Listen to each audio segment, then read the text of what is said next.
ओम नमो भगवते वासुदेवाय नमः। हिंदू धर्म में वैसे तो सभी एकादशी का व्रत रखना बहुत शुभ माना जाता है, लेकिन निर्जला एकादशी विशेष करके लाभकारी मानी जाती है। ज्येष्ठ मास की शुक्ल पक्ष में पड़ने वाली एकादशी को निर्जला एकादशी कहा जाता है। इस दिन भगवान विष्णु की आराधना की जाती है और उनका आशीर्वाद पाने के लिए निर्जला यानी कि बिना पानी पिए व्रत रखना पड़ता है।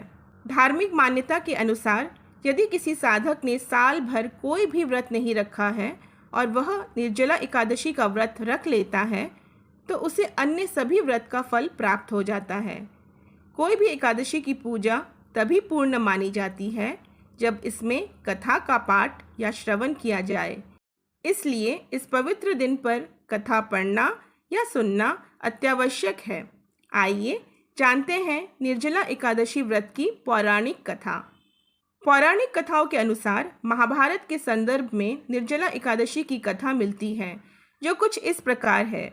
हुआ यूं कि सभी पांडवों को धर्म, अर्थ, काम और मोक्ष प्राप्ति के लिए महर्षि वेदव्यास ने एकादशी व्रत का संकल्प करवाया। अब माता कुंती और द्रौपदी सहित सभी एकादशी का व्रत रखने लगे, लेकिन भीमसेन अपने भाइयों में सबसे बड़े भोजन प्रेमी थे और उन्हें भूख बहुत लगती थी। उनकी भूख बर्दाश्त के बाहर होती थी, इसीलिए उनके लिए महीने में 2 दिन उपवास करना बहुत कठिन था। जब पूरे परिवार का उन पर व्रत के लिए दबाव पड़ने लगा तो वे इसकी युक्ति ढूंढने लगे कि उन्हें भूखा भी न रहना पड़े और उपवास का पुण्य भी मिल जाए।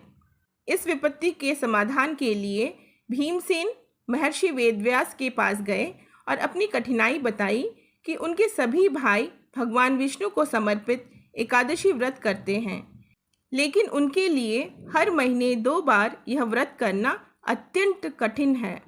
यह उपवास रखना मेरे लिए सामर्थ्य की बात नहीं है। कोई ऐसा व्रत है जिसे करने से स्वर्ग की प्राप्ति हो जाए और हर महीने के 2 दिन उपवास न रहना पड़े?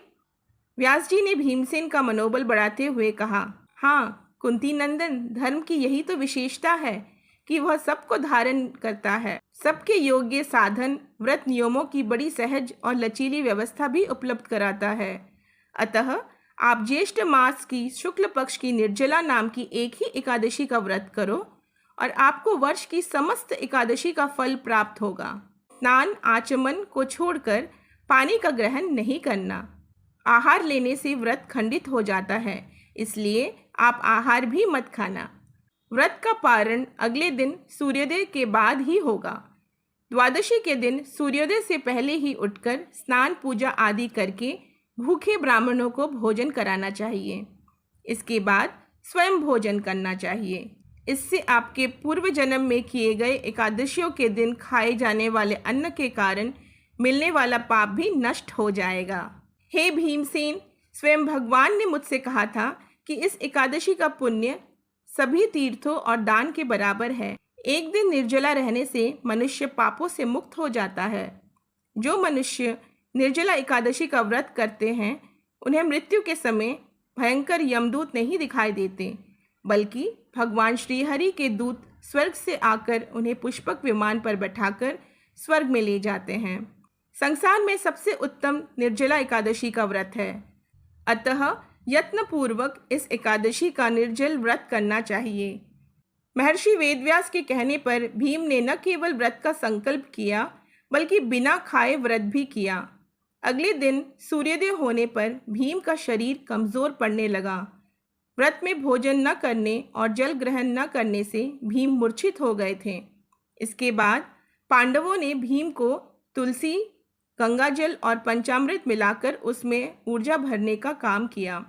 अंततः भीम ने इस व्रत के नियमों का पालन किया और पाप मुक्त हो गए। तभी से इस एकादशी को भीमसेनी एकादशी या पांडव एकादशी भी कहते हैं। इस दिन ओम नमो भगवते वासुदेवाय इस मंत्र का उच्चारण करना चाहिए। इस व्रत में इतनी शक्ति है कि इसके प्रभाव से आपके जीवन की तमाम दिक्कतों का अंत हो सकता है। निर्जला एकादशी की हार्दिक शुभकामनाओं के साथ इस वीडियो को यहीं समाप्त करती हूँ।